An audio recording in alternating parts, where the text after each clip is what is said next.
Buenas noches y bienvenidos al programa de la semana, espacio donde resumimos los acontecimientos más destacables de la última semana en Antequera y en la comarca. Comenzamos. Y comenzábamos la semana con el camino a esta nueva normalidad que suponía también un aumento de casos en la comarca de Antequera. Este lunes fue el tercer día consecutivo de repunte de casos en el área sanitaria norte de Málaga, siendo 14 más que en el día anterior y correspondiendo 15 únicamente a la ciudad de Antequera. Tras más de 40 días de confinamiento, desde el pasado sábado 2 de mayo, los ciudadanos han podido salir a la calle para realizar actividad física o dar un paseo, emprendiendo así el camino hacia la nueva normalidad como consecuencia de la pandemia del coronavirus. Sin embargo, esta desescalada gradual se está viviendo en Antequera y comarca con un incremento considerable de nuevos contagios por COVID-19 en la última semana. Este lunes es el tercer día consecutivo de repunte de casos, concretamente 14 más que ayer, de los cuales la mayor parte, 5, se han producido en Antequera. El resto de nuevos contagios se han registrado en Archidona, Villanueva del Rosario, Cuevas Bajas, Villanueva de Tapia y Villanueva del Trabuco. Estos nuevos afectados elevan la cifra total a 232 contagios desde que comenzó la pandemia, manteniéndose los 25 fallecimientos, mientras que el número total de curados en la comarca asciende a 150. Además, este lunes 4 de mayo comienza la fase 0 de la desescalada. Esta etapa permite la apertura de pequeños locales que puedan ofrecer servicios con cita previa para la atención individual y que se rijan a las recomendaciones y medidas de prevención y seguridad sanitaria. Según la evolución de la curva de contagios, el próximo 11 de mayo comenzará la fase 1, que consistirá en el inicio parcial de ciertas actividades. Y el martes conocíamos los datos del paro que confirman que el confinamiento sigue afectando al empleo en la ciudad de Antequera, contando con 208 desempleados más en el mes de abril. Unos datos que ya se esperaban debido a la crisis derivada de la pandemia del virus COVID-19 que ha afectado a toda la comarca, excepto en la localidad de Sierra de Yegua. El estado de alarma derivado de la crisis del coronavirus continúa perjudicando al ámbito laboral y a los empleos, pues como se predecía, el número de desempleados en Antequera vuelve a subir, en esta ocasión en 208 personas más, que elevan la cifra total de parados a 4.380. Y bueno, 208 parados más, que bueno, en comparación con los 709 que hubo en el pasado mes de marzo, pues nos podemos dar con un canto en los dientes, ¿no? En total 917 parados más en estos 2 meses, lo cual nos lleva a una destrucción de casi 1.000 parados. Pero bueno, en comparación con el batacazo que ha habido desgraciadamente a nivel nacional, con una subida de casi el 8%, en Andalucía no ha llegado al 3,5, en Málaga 4 y pico, y en Antequera el 4 y pico también, casi el 5, ¿no? Bueno, pues ahí no hemos mantenido el tipo, mal, pero hemos mantenido el tipo, se puede decir, en este mes de abril. Ojalá que esto hayamos tocado fondo, ¿no? Nos vamos a junio, julio del año 2016, con 4.380 parados en la actualidad. En mayo-junio del año 2016 teníamos 4.200, entre 4.400 y 4.200. Aunque se registraron más de 700 personas en el primer mes de confinamiento, el paro tiende a subir desde principios de año. Por su parte, el alcalde de Antequera, Manuel Barón, ha comparado la subida del paro local con el nacional. También se ha referido a la actuación y resultados obtenidos en esta materia por parte del Ejecutivo Central. La ministra de Trabajo hace unos días dijo que las cifras de paro iban a ser positivas porque habían puesto los medios para frenarlo, y la verdad que sus declaraciones distan muchísimo con los 282.891 parados más que ha habido en este mes en España, un 7,97, casi un 8% en la mayor caída del paro en la historia del cómputo del desempleo en nuestro país. Al igual que en Antequera, el número de personas que han perdido su empleo y se han apuntado al paro en el mes de abril ha subido en el resto de municipios de la comarca, salvo en Sierra de Yeguas, que ha descendido en 7 personas. Y el miércoles conocíamos que el Ayuntamiento de Antequera ha abierto un nuevo plazo para presentar la solicitud de terraza y su ampliación de cara a la próxima apertura. Unos 29 negocios hosteleros de Antequera han decidido ya abrir sus puertas el próximo 11 de mayo, si se inicia la fase 1 del desconfinamiento.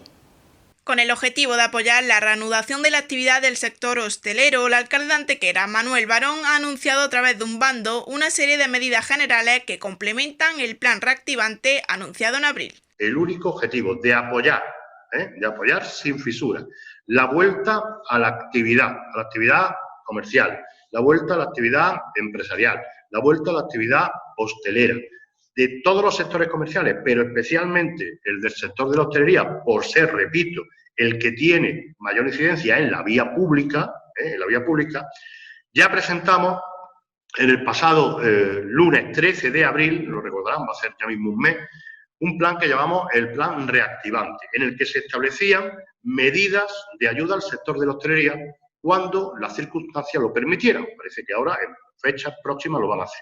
¿Cómo era? Y allí lo anunciamos, la ampliación del plazo de presentación de solicitudes para la exención del pago de terrazas ya establecido, así como preveíamos la ampliación del espacio de ocupación de la vía pública de las terrazas para facilitar la contratación, ya lo dijimos, ¿eh?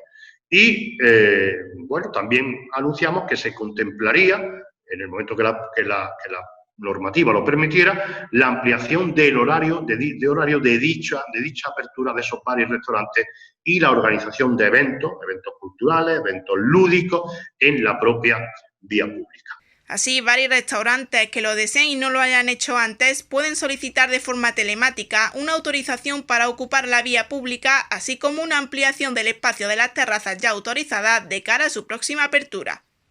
Se pueden volver a solicitar en este plazo nuevas autorizaciones para ocupación de vía pública con terrazas por procedimiento telemático en el registro del Ayuntamiento de Antequera, que es registro@antequera.es, así como ampliaciones de espacio, es decir, el que ya tuviera terraza puede, a través de este mismo mecanismo, solicitar la ampliación del espacio estando ya autorizadas, para lo cual se presentará igualmente, de manera telemática, la propuesta gráfica de la localización y superficie del espacio que se pretende ocupar y la distribución del mobiliario de la terraza, cumpliendo, lógicamente, las determinaciones de los 50%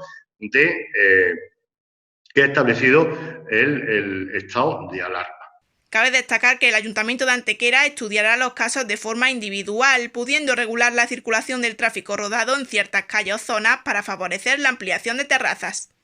Si es imposible concederle esa ampliación, prevemos la posibilidad de, en determinadas fechas del calendario semanal, lógicamente, cerrar al tráfico determinadas vías públicas, al tráfico rodado, vías públicas o zonas urbanas, determinadas, cerrarlas al tráfico para posibilitar esa ampliación con más espacio. Si cerramos al tráfico ya hay más espacio, ¿verdad? Pues entonces ya sí puede concederse esa ampliación, pero sin perjudicar al horario de apertura del resto del comercio. Al menos 29 de los casi 100 hosteleros de Antequera ya han decidido abrir el próximo 11 de mayo si se inicia la fase 1 de la desescalada. Y ayer conocíamos que el Ayuntamiento de Antequera ha vuelto a reactivar los procedimientos de contrataciones y licitaciones públicas por valor de 2,5 millones de euros. Además, se está trabajando también en nuevos contratos hasta el mes de julio que permitirán elevar esta cifra hasta los 4,5 millones de euros. El alcalde de Antequera, Manuel Barón, y su primer teniente de alcalde, Juan Rosas, han informado en la mañana de hoy sobre la reactivación de los procedimientos asociados a contrataciones y licitaciones que quedaron en suspenso el pasado mes de marzo en todo el país como consecuencia de la declaración del estado de alarma por la pandemia del virus COVID-19. En el Ayuntamiento de Antequera registramos el pasado lunes una moción al Pleno en este sentido, ¿no? para solicitarle al Gobierno que reactivara la plataforma de contratación del Estado. Bueno, pues, milagro, el martes pasado, antes de ayer, recibimos una comunicación y una nota de prensa de la Presidencia del Gobierno en la cual se nos comunicaba a los ayuntamientos que se reactivaba la plataforma de contratación electrónica del Estado y que entraba en efecto hoy jueves. En ese sentido, el Ayuntamiento de Antequera se ha puesto manos a la obra desde que el Gobierno de España anunciara el pasado martes el levantamiento de la suspensión de este tipo de procedimientos. Desde que el Estado desactivó la plataforma de contratación del Estado hasta hoy, y hoy lo vamos a activar para empezar a terminar el proceso de licitación, el Ayuntamiento de Antequera va a subir licitaciones y contrataciones a la plataforma por valor de 2,5 millones de euros. ¿De acuerdo? De 2,5 millones de euros en estos 2 meses que llevamos de estado de alarma y de inacción en la contratación. Y que desde ahora hasta el mes de junio, primeros de julio, o sea, mayo, junio y los primeros días de julio, el negociado, el área de contratación del Ayuntamiento de Antequera licitará, presentará en la plataforma electrónica licitaciones por valor de otros 2 millones de euros. ¿De acuerdo? Quiere decir que desde mitad de marzo, hasta mitad de julio, con este incluso parón que hemos tenido, el Ayuntamiento de Antequera licitará contratos por valor de 4,5 millones de euros. El teniente de alcalde ha recordado por su parte que el Ayuntamiento de Antequera lleva licitando por medios electrónicos desde finales del año 2018, por lo que será una de las primeras administraciones en toda España que desde hoy ya ha empezado a levantar la suspensión de las licitaciones paralizadas por orden del Gobierno central desde que se iniciara el periodo de estado de alarma, pudiendo realizar ya, por tanto, nuevas licitaciones públicas con el objetivo de seguir contribuyendo a la reactivación de la economía. Así, a primera hora de la mañana hemos procedido al levantamiento de los 4 procedimientos que estaban paralizados y que son los siguientes. El servicio de natación terapéutica, contrato por valor de 52.700 euros. El contrato de servicio de mantenimiento de software del archivo municipal, por valor de 17.200 euros. Servicio de delegado de protección de datos, contrato por valor de 35.800 euros. Y por último, el servicio bancario de pago mediante dispositivo TPV por importe de 24.300 euros. También se ha procedido hoy a la adjudicación de un contrato que igualmente había quedado paralizado, la adjudicación del servicio de albañilería para el mantenimiento de la vía pública y de edificios municipales. Un contrato cuyo valor estimado era de 638.200 euros y que se ha adjudicado a 3 empresas por valor de 594.000 euros, produciéndose así un ahorro de 44.000 euros y que dotará de 3 cuadrillas de mantenimiento a Antequera, siendo una de ellas exclusivamente y se pondrá exclusivamente al servicio de nuestras pedanías. Así que, el mismo día en el que el Gobierno de España permite el levantamiento de contratos suspendidos, el Ayuntamiento de Antequera adjudica un contrato por valor de 594.000 euros y reanuda contratos por valor de 130.000 euros.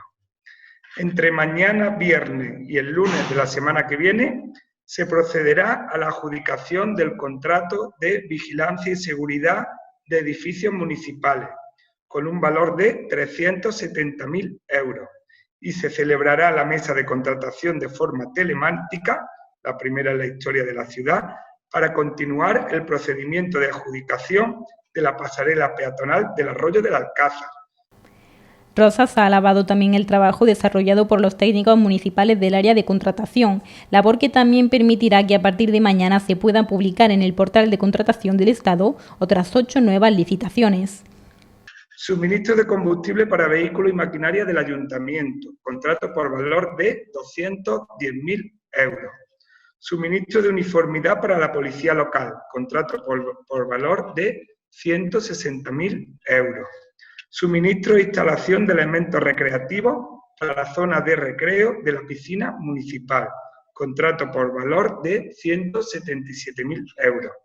Servicios de socorrismo acuático para la piscina municipal, contrato por valor de 160.000 euros.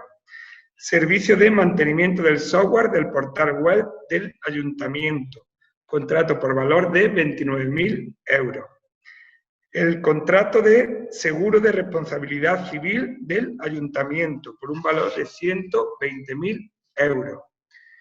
Cursos de formación de trabajadores del PFEA por valor de 15.000 euros. Y por último, el contrato de rescate, recogida, alojamiento y protección de animales en nuestro término municipal, que tiene un valor de 280.000 euros. Por ello, en una primera acción inmediata de licitación, el Ayuntamiento de Antequera va a licitar contratos nuevos por valor de 1.151.000 euros. Y ahora les dejamos con la conferencia La generación del 27 y el flamenco de Juan Pinilla, actividad celebrada durante la Semana Cultural con motivo del Día del Libro en la localidad de Campillos.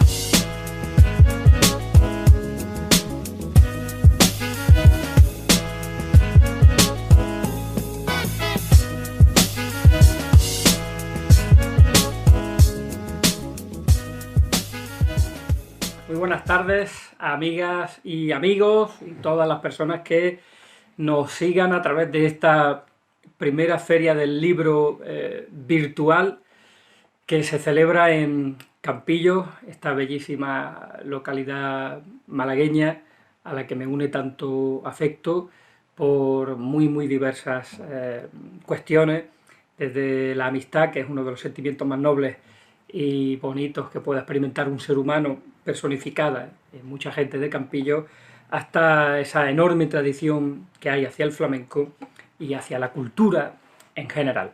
Dense por saludados todas las personas que de Campillos quiero y aprecio, y el tema del que les voy a hablar hoy es un tema que a mí me parece fascinante, sobre todo porque los flamencos en general le debemos mucho a la generación del 27 y a una enorme labor que estos intelectuales, poetas especialmente, realizaron en torno a esta música, a la música del flamenco.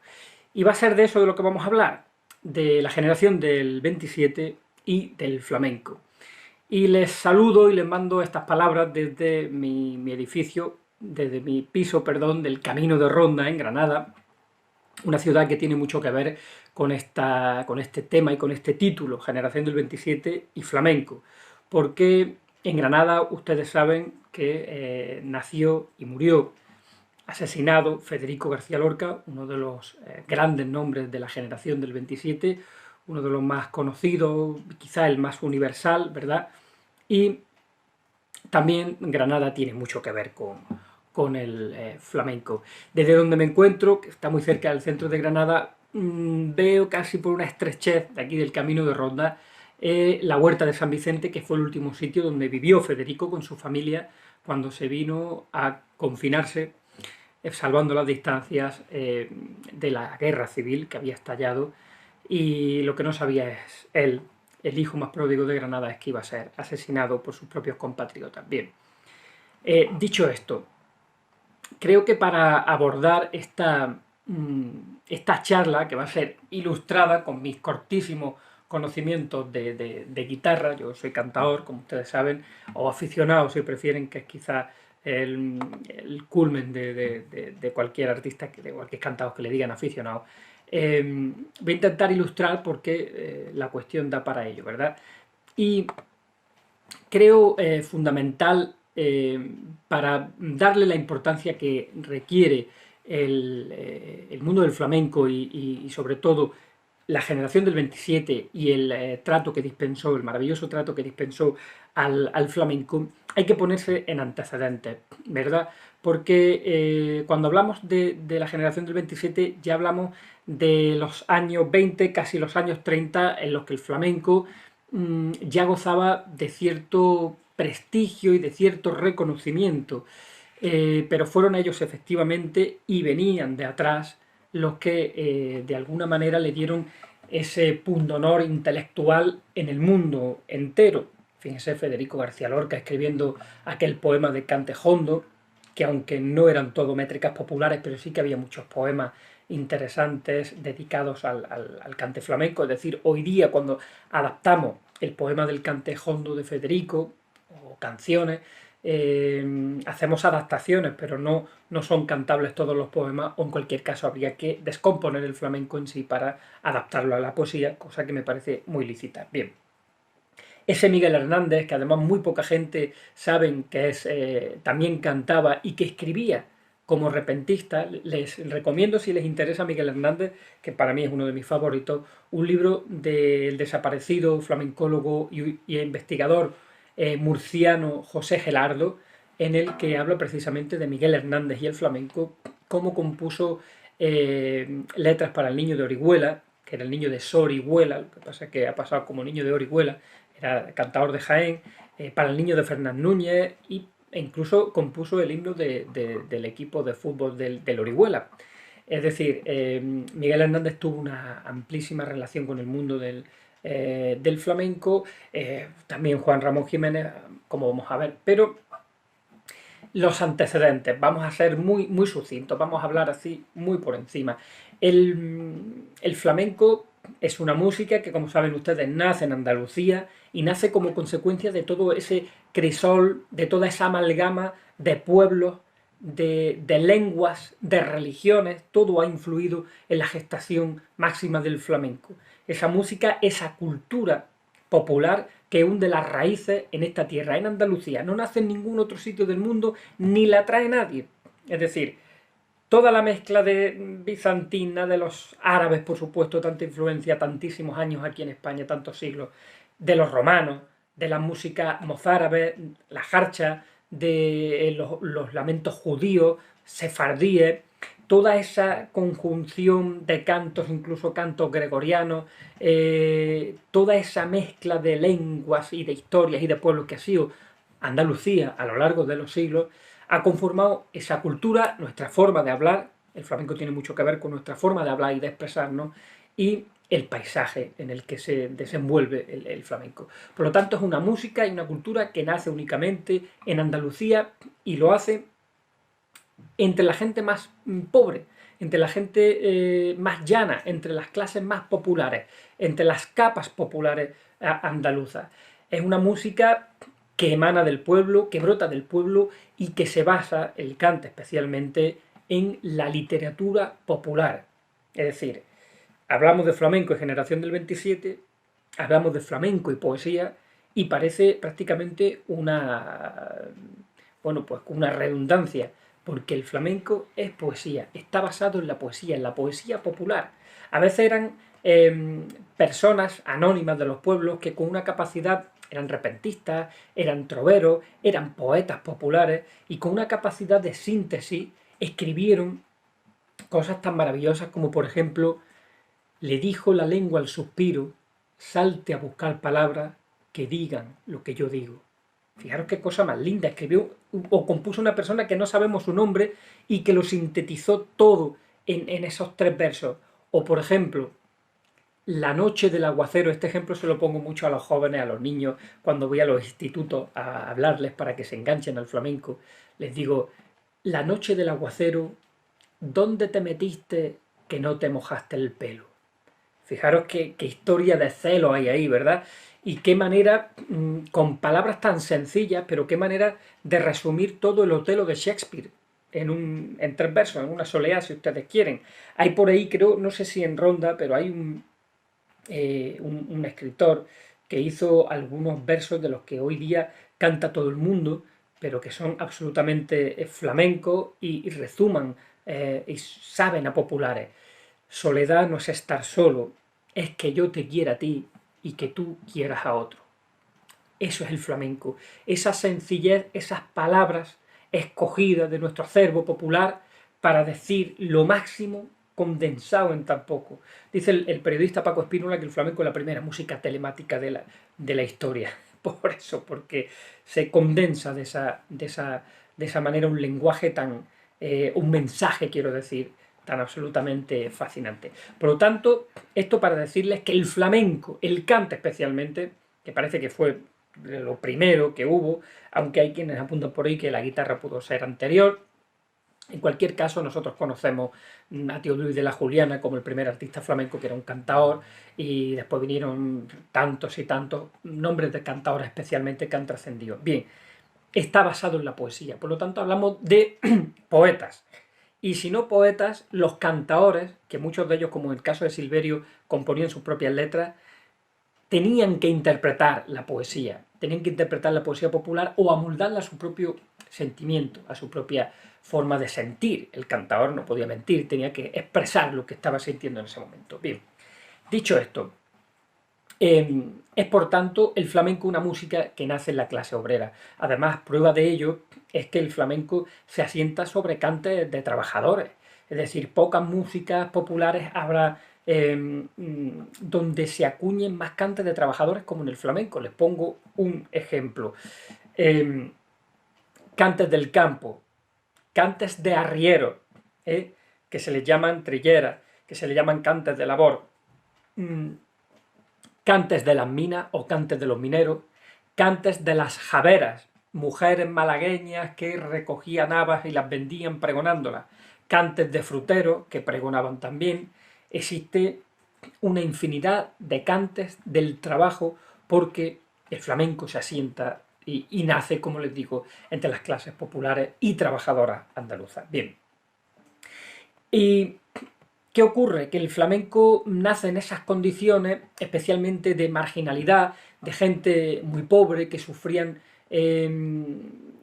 que las devastaciones del tiempo, cuando el flamenco se consolida, que especialmente el siglo XIX, hablamos de un siglo de muchísimos cambios en Andalucía, de reyes déspotas, de revoluciones, de cambios, de constituciones, de república, de libertades que de pronto se ven truncadas porque aparece de nuevo el absolutismo, es decir, de una serie de cambios en la sociedad que el flamenco como música viva y del pueblo se empaña de todo eso, y esta gente que en un principio, los flamencos me refiero, apenas si eran considerados, si eran tomados en cuenta, se habla de una época hermética en la que el flamenco se cultivaba dentro de las propias familias, pero que a partir de mediados del siglo XIX, el último tercio del siglo XIX, empieza a hacerse comercial y empiezan a existir lo que se llamaron los cafés cantantes, ¿verdad? En Málaga, en Córdoba, en Sevilla especialmente, en Cádiz, en Granada. Es decir, el flamenco empieza de alguna manera a popularizarse, pero entonces estaba todavía demasiado entroncado a, bueno, pues a las bajas clases sociales y a todo lo que aparejaba. El flamenco, la primera vez que aparece, o de las primeras veces que aparece en la prensa sevillana, en la prensa malagueña, era siempre para hablar de una manera peyorativa. Es decir, que si había un asesinato en un lugar de flamenco, que si había habido una riña, una pelea, no sé, en un lugar de flamenco y habían acabado con una muerte, con detenciones. Es decir, se les llamó flamenco en parte también por todas esas cuestiones, y estaba muy relacionado con los bajos fondos, con la prostitución, con la delincuencia. De hecho, en el siglo XIX y anteriores épocas, hubo la época famosa de los bandoleros, algunos de ellos, entre ellos el Tempranillo, aquel de Estepa, que le tiré el nombre, que también fue un grandísimo bandolero, cantaban, Tragabuche cantaba, Diego Corriente, es decir, el flamenco ha estado muy emparentado también con esos bandoleros románticos, con lo cual no gozaba de muy buena prensa. Bien, y todo esto, ¿por qué se los cuento? Todo esto se lo cuento para llegar a la generación del 98, que es la que precede, la generación que precede a la del 27, y para que ustedes entiendan la importancia de que los poetas y los artistas, hablamos de poetas, pero la generación del 27 abarcó mucho más, ¿verdad? Tuvo tanta importancia que rescataran de esa situación en la que se encontraba el flamenco cara a la galería, cara al público, y le diesen con el ejemplo de sus propias personalidades, gozaban de la generación del 27 especialmente gozaba del privilegio de estar absolutamente reconocida y bien vista por la sociedad. Entonces eso para el flamenco fue muy, muy importante, ¿no? El que esos intelectuales le diesen aquella importancia que le dieron. Pero primero les quiero contar, y por eso venía toda esta explicación de los orígenes del flamenco, con sus bajos fondos y la cercanía con la prostitución, etcétera, etcétera, para explicarles por qué la generación del 98 era una generación absolutamente hostil al flamenco. Fueron razones políticas, sin lugar a dudas, por las cuales la mayor parte de la generación del 98 criticó el flamenco o el flamenquismo, y lo hicieron hasta la saciedad. Yo diría casi que era una crítica que ellos extendían especialmente a la tauromaquia, pero los flamencos, por entender que el flamenquismo era la tauromaquia, también el flamenco, esa forma de ser, ellos entendían que formaban parte de la imagen decadente de España. Los cantadores flamencos, los artistas flamencos en general, cayeron bajo esa guillotina, aunque la generación del 98 especialmente, insisto, criticase a la tauromaquia. Pero bien, este asunto ha dado para muchas tesis doctorales, para muchos escritos, para muchísimos trabajos, artículos. Yo quiero rescatar unas palabras de Juan Vergillos que nos van a ayudar a comprender. Juan Vergillos es Premio Nacional de Flamencología de la Cátedra de Jerez de la Frontera y uno de los críticos, escritores e investigadores en activo más destacados de la actualidad. En el Diario de Sevilla publicó un artículo titulado La moda flamenca, en el que analizaba un interesante libro del escritor Eugenio Cobo, que se llama, les digo, también les cito el libro, La gente del 98 ante el flamenco. Juan Vergillo en este artículo aclara que, y les leo textualmente, una de las contribuciones fundamentales de esta obra, de la obra de Eugenio Cobo, es la constatación de que en 1876 y 1895 el flamenco fue no un espectáculo, sino una moda, un tipo de persona, esto de lo que venimos hablando, ¿verdad? Un comportamiento, la chulería, el matonismo, el señorito chabacano, y es contra esto, contra esta moda o esta forma de ser, contra la que se alzan algunas de las voces de la generación del 98 que les venimos contando. Y no especialmente contra la música, sino contra todo lo que rodeaba el entorno de esa música. Muchas veces el flamenquismo era el aire que se respiraba en el barrio o en el sitio donde se produjera el flamenco. Y a pesar de la palabra, parece que no tiene tampoco especialmente mucho que ver con el flamenco en sí, pero sí, como le decía antes, con el flamenquismo. ¿Y qué es el flamenquismo? Es una afición a las costumbres flamencas, nos dice una de sus múltiples acepciones. Es como una especie de cajón desastre, de cajón conceptual, donde caben el cante flamenco y también, como les vengo diciendo, la afición a los toros y a la tauromaquia, entre otros elementos castizos de nuestro acervo popular. Estas costumbres fueron atacadas por la generación del 98, siendo todos sus miembros, a excepción, ahora verán de quiénes, antiflamenquistas, a excepción, no podría ser de otra manera, de los hermanos Machado, Antonio Machado y Manuel Machado, que enfrentándose a su propia generación poética, fueron unos de los autores más queridos y que más han hundido sus raíces y las raíces de su propia poesía en el sentir flamenco. Máxime, siendo como eran, y habría que explicar esto, hijos de Demófilo, el gran folclorista y estudioso sevillano, cuyos libros han sido durante mucho tiempo más que analizados por los distintos gremios de flamencólogos que ha habido a lo largo del tiempo de estudiosos en la materia. Bien, ¿Y por qué esa aversión de los poetas de la generación del 98 contra el flamenco?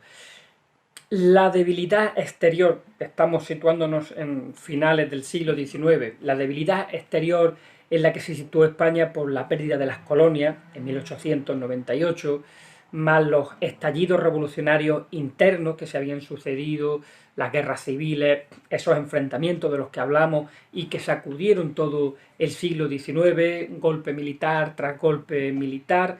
Toda esa sucesión de acontecimientos, sin lugar a dudas, resultaron en la pérdida del estatus de España como potencia política que había venido gozando a lo largo de los siglos de una manera o de otra.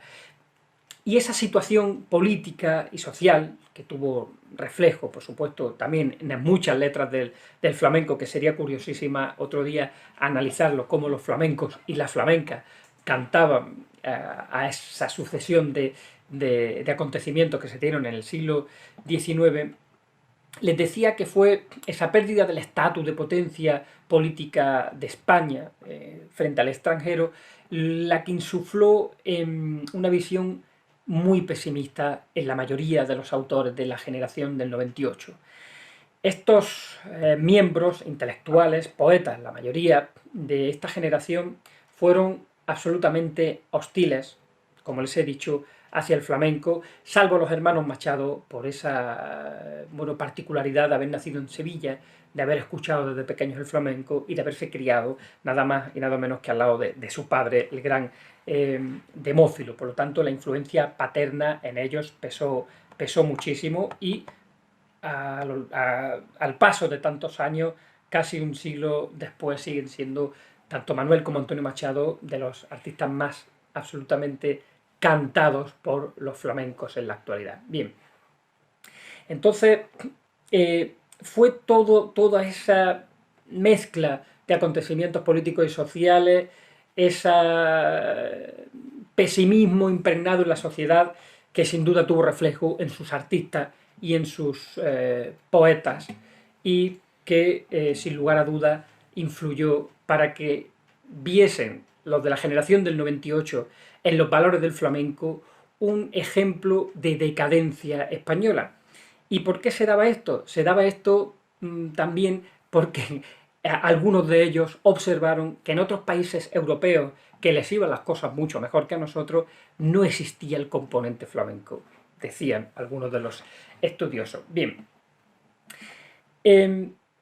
a lo largo del tiempo también encontramos ya estudios mucho más fidedignos de lo que fue el flamenco en aquella época y cómo los artistas flamencos, ya una vez entrado el siglo XX, empiezan a gozar de más reconocimiento, aunque costó y mucho que no fuesen considerados como gente de mal vivir, como se dice en algunos de los recortes de periódico de la época. Bien, el siglo XX comenzó, y lo hizo en Andalucía, como en la mayor parte de España, en 1902, como saben ustedes, llega al trono un jovencísimo Alfonso XIII. Los Borbones en la monarquía, en el Palacio Real.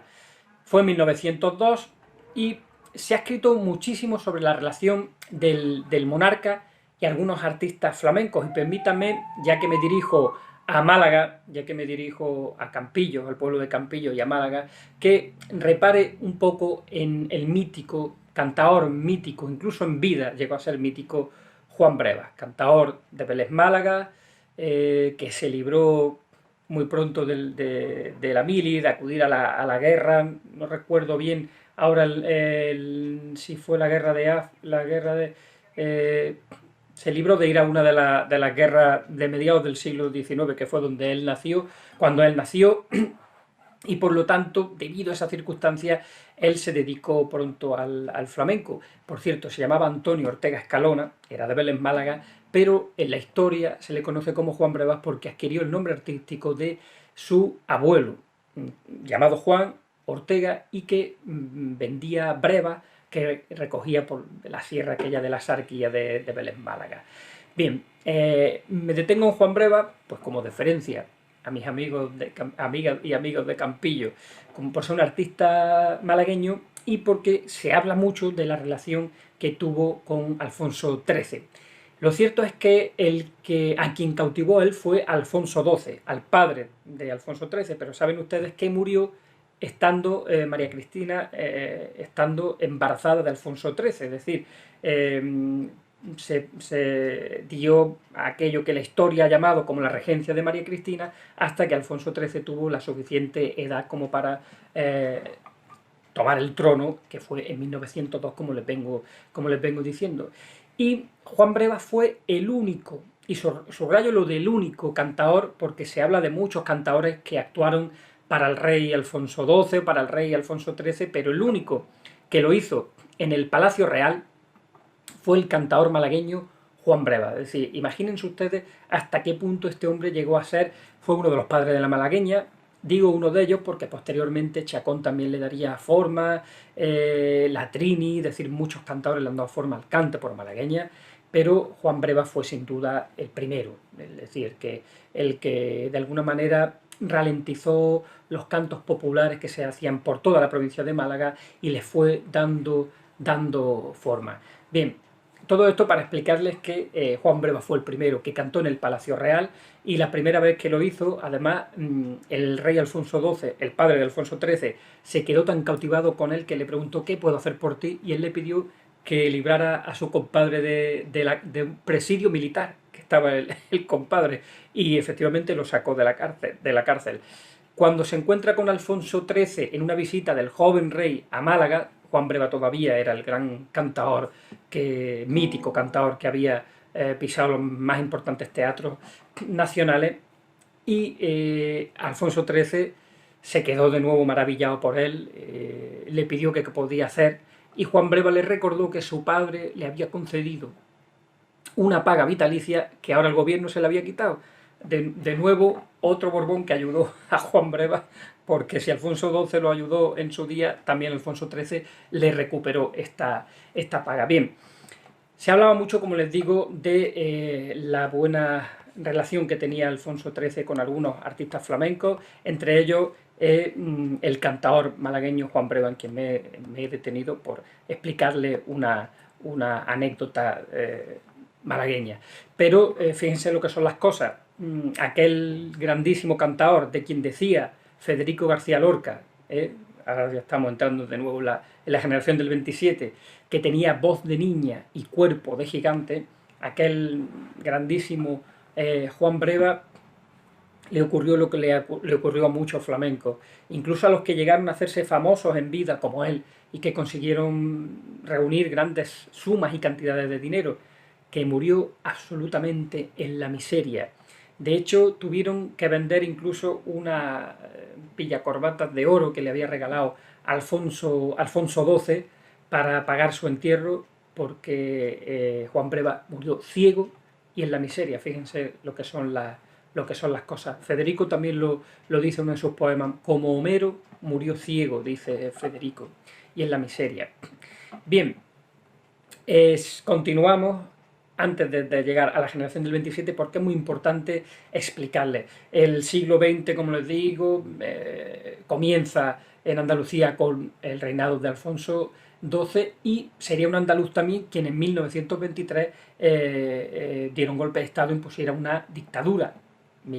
Primo de Rivera, la dictadura de Miguel Primo de Rivera, que era jerezano. Pero antes de 1923 nos detenemos en un año crucial, 1922, y nos venimos a Granada, a mi tierra, porque serían gran parte de la generación del 27 los que encandilaran al mundo entero a través de uno de los acontecimientos históricos del flamenco más importantes que se han dado en la historia de esta música joven, permítame que le diga música joven, porque el flamenco, como lo conocemos, tal y como lo conocemos, apenas tiene 100 años de historia y tal y como desde que nació, no sabemos si 200 o 250, pero es una música joven si lo comparamos con otras músicas que tienen bastantes más centurias. Bien, les decía que en 1922 los días 13 y 14 de junio, en Granada, en mi Granada,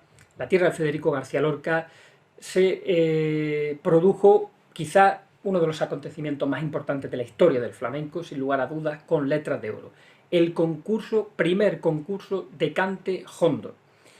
¿Cuáles eran las pretensiones de este concurso? Este concurso que contó en su organización nada menos que con, por supuesto, Federico García Lorca, don Manuel de Falla, que también estaba próximo a la generación del 27, como músico en este caso, y un larguísimo etcétera de artistas e intelectuales, entre los que se encontraba también, generación del 27, Juan Ramón Jiménez, el premio Nobel de Moguer, andaluz, que pretendían darle al flamenco la importancia que hasta entonces se le había negado. Todavía estaban vivos algunos de los integrantes de la generación del 98, entre ellos Eugenio Noel, que permítanme que les lea para que vean hasta qué punto eran antiflamenquistas. Permítanme que les lea unas palabras que había escrito Eugenio Noel a principios del siglo XX. Dice: un hombre flamenco es un ser humano a quien toda clase de cuestiones le traen sin cuidado, a excepción de las que puedan afectar a su interesante persona.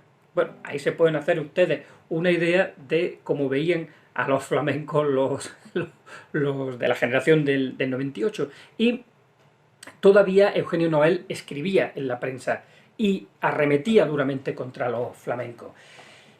Arremetió muy duramente desde Madrid. Eugenio Noel escribía en prensa, como les digo, arremetió contra la organización de este concurso que, como saben, él consideraba, como toda su generación, decadente.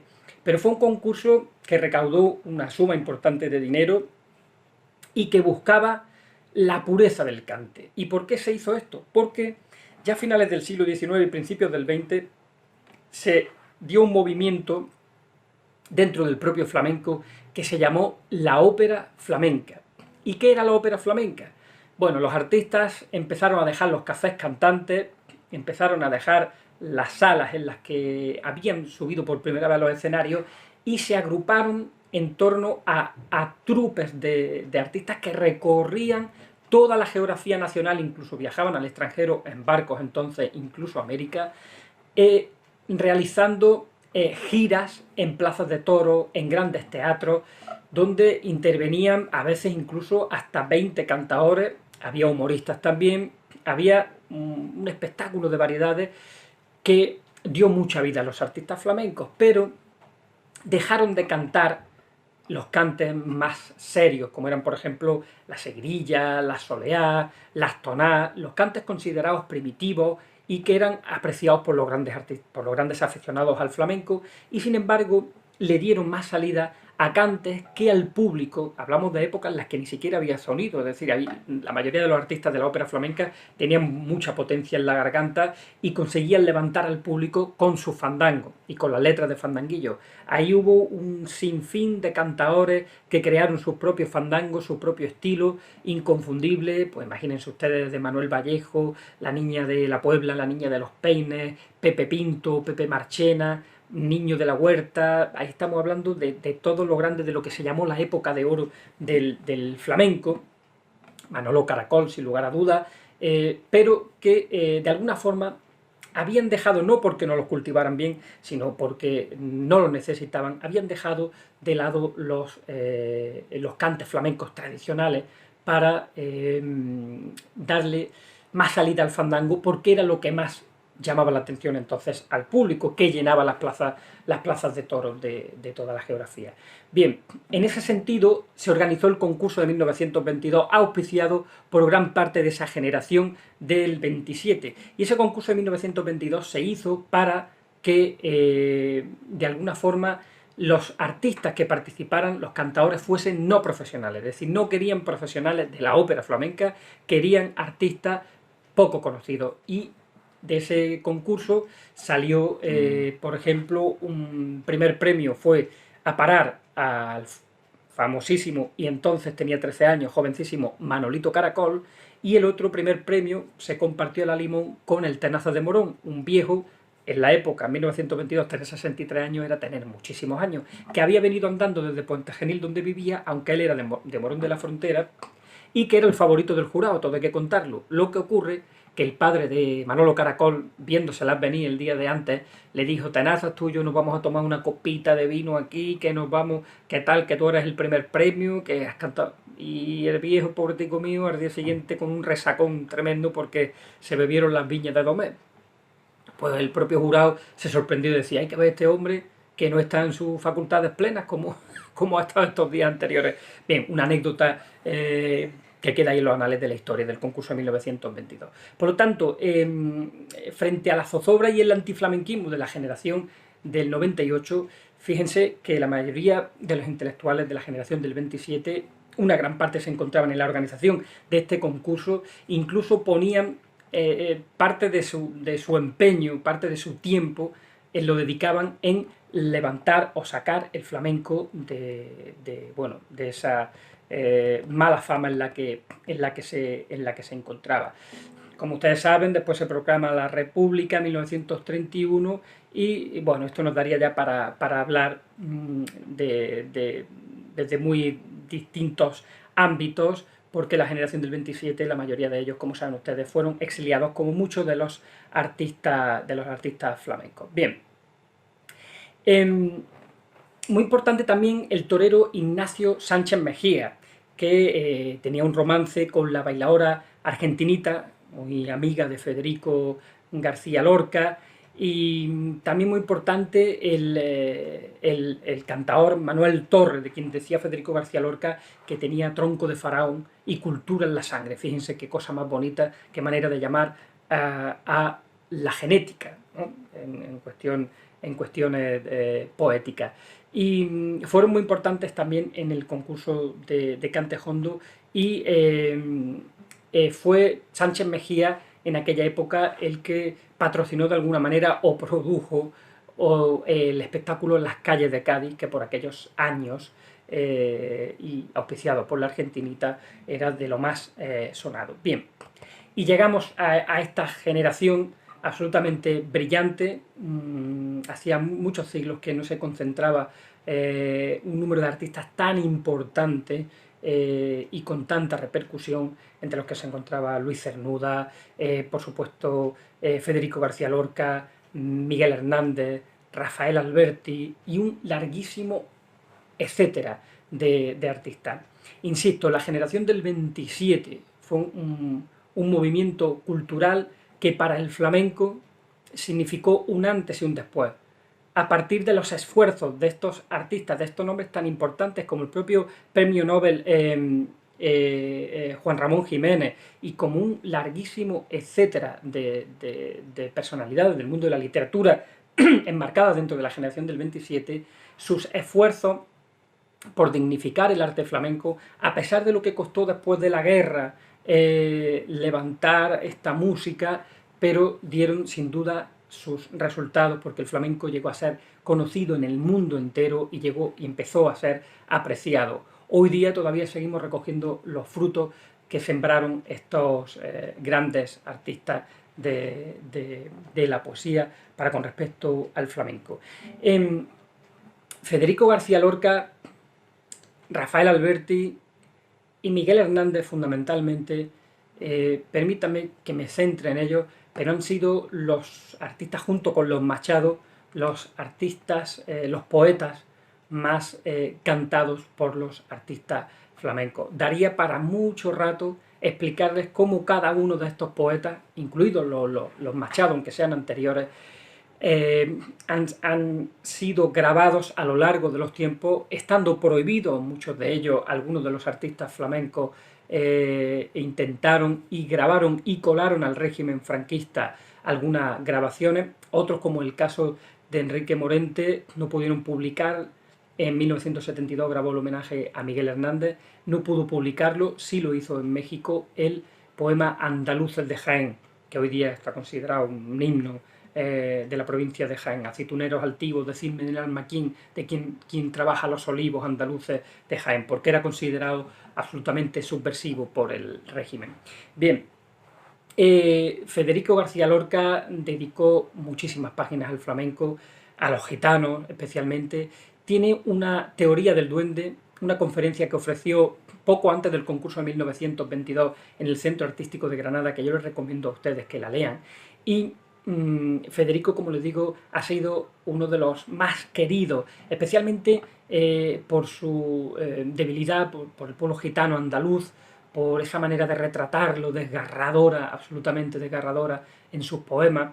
Los gitanos, entre ellos grandes gitanos como Camarón de la Isla, lo grabaron, lo cantaron y todavía hoy sigue siendo un icono y una referencia dentro del mundo del flamenco. Recuerden La leyenda del tiempo, que marcó también un antes y un después en la música flamenca y en la música en general de Camarón de la Isla, con la producción de Ricardo Pachón. Muy importante también el trabajo de Enrique Morente en torno a la figura de Federico García Lorca, y muy importantes también esa trilogía de coplas de poetas andaluces, del profesor cantador Alfredo Arrebola de Villanueva Mesía, Granada, que recibió el Premio Nacional de la Música en los años 70 por esa trilogía en la que canta a Machado, canta a Alberti y canta a Federico García Lorca. Me detengo en estos tres autores porque tanto Federico como Rafael Alberti, del puerto de Santa María, que se había criado escuchando cantar, fueron absolutamente acogidos por los flamencos y grabados hasta la saciedad en los años 70, especialmente los 80 y los 90. De Rafael Alberti les voy a hacer, aprovechando que tengo la guitarra aquí, en fin, una de sus letras adaptadas o más adaptadas al flamenco.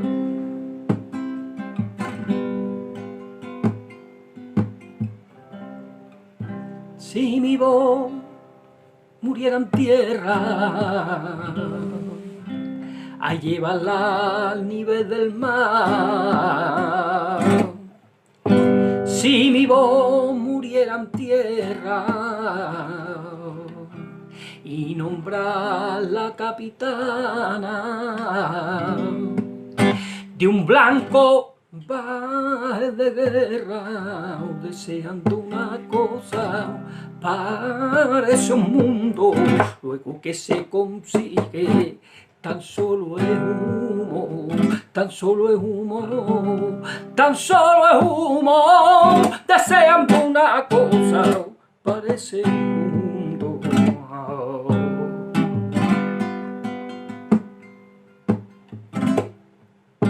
Y mi voz condecora con la insignia marinera, y mi voz condecora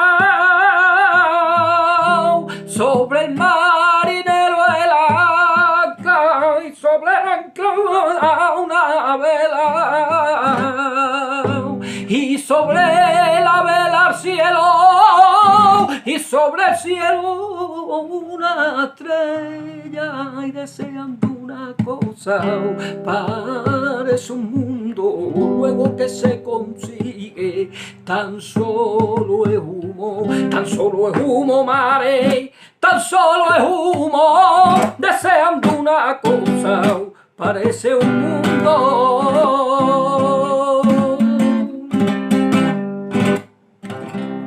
Bueno, ya han visto que tocando no soy nada del otro mundo, apenas me doy 4 acordes, bien.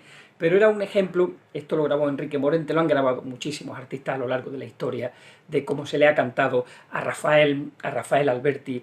Y por cerrar esta trilogía y por cerrar también esta charla de Miguel Hernández podríamos hablar mucho. Yo antes le he recomendado un libro maravilloso de José Gelardo, de Miguel Hernández y el flamenco, porque es absolutamente brillante conocer la historia de este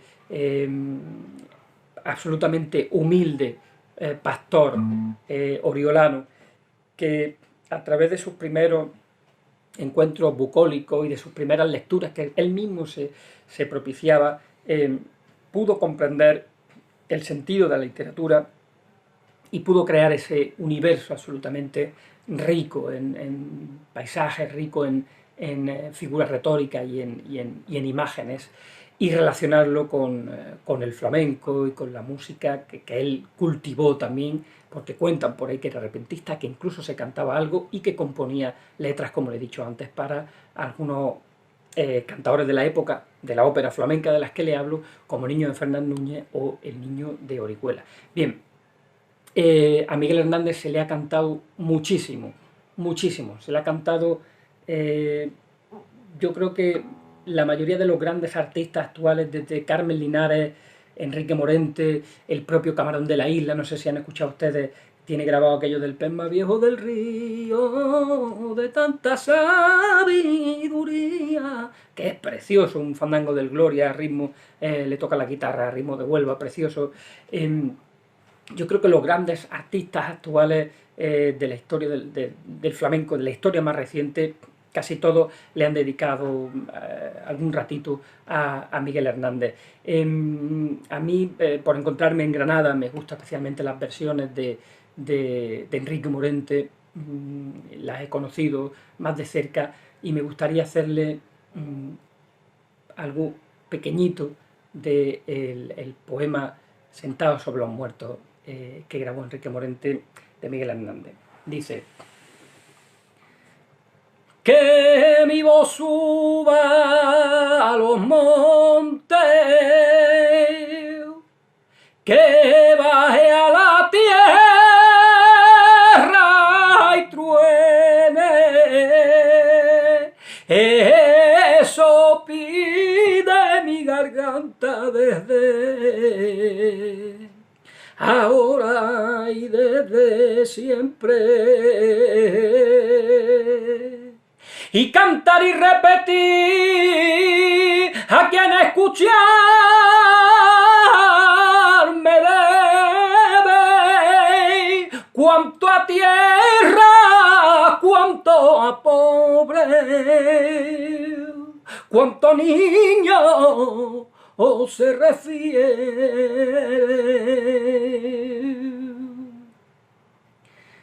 En los veneros del pueblo,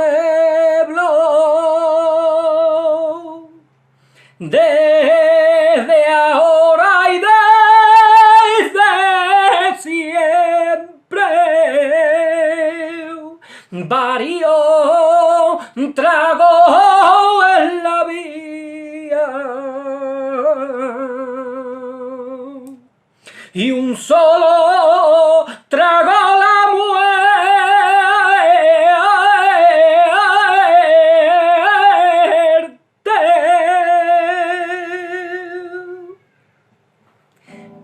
Han sido fragmentos de ese romancero de ausencia de Miguel Hernández. Bien, insisto, especialmente Rafael Alberti, también ha sido cantado Juan Ramón Jiménez, Alto Laguirre, es decir, han sido cantados muchos, pero especialmente Rafael Alberti, Federico García Lorca y Miguel Hernández han sido los cantadores de la generación del 27 más aclamados por los flamencos por cuestiones obvias de cercanía. También mucho, insisto, en los hermanos Machado. Pero, ya concluyendo, y a modo de resumen, el flamenco, que nació entre las clases populares, como les digo, que al principio gozó de tan mala fama en la prensa, que incluso la generación del 98, a finales del siglo XIX y principios del siglo XX, fue absolutamente beligerante contra los artistas flamencos, encontró una balsa, un bálsamo, mejor dicho, como una especie de oasis en mitad del desierto, en los artistas de la generación del 27, que absolutamente obnubilados por la categoría estética, musical y poética del cante flamenco especialmente, pero del flamenco en general, del baile y de la guitarra, quisieron darle una dimensión internacional, quisieron que como el jazz, esta música se conociera en todos los rincones del planeta.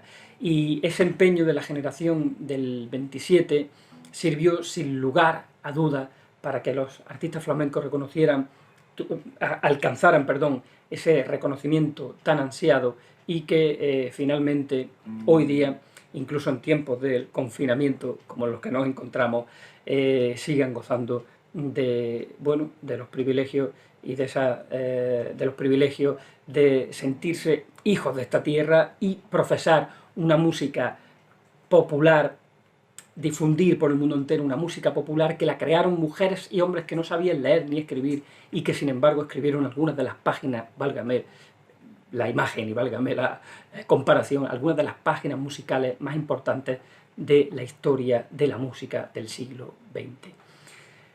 Termino esta charla mandándoles un fuerte abrazo al pueblo de Campillos, felicitando al Ayuntamiento, a la Concejalía de Cultura y a la editorial Atrapasueños por su trabajo y por esta maravillosa y significativa Feria del Libro a través de las redes.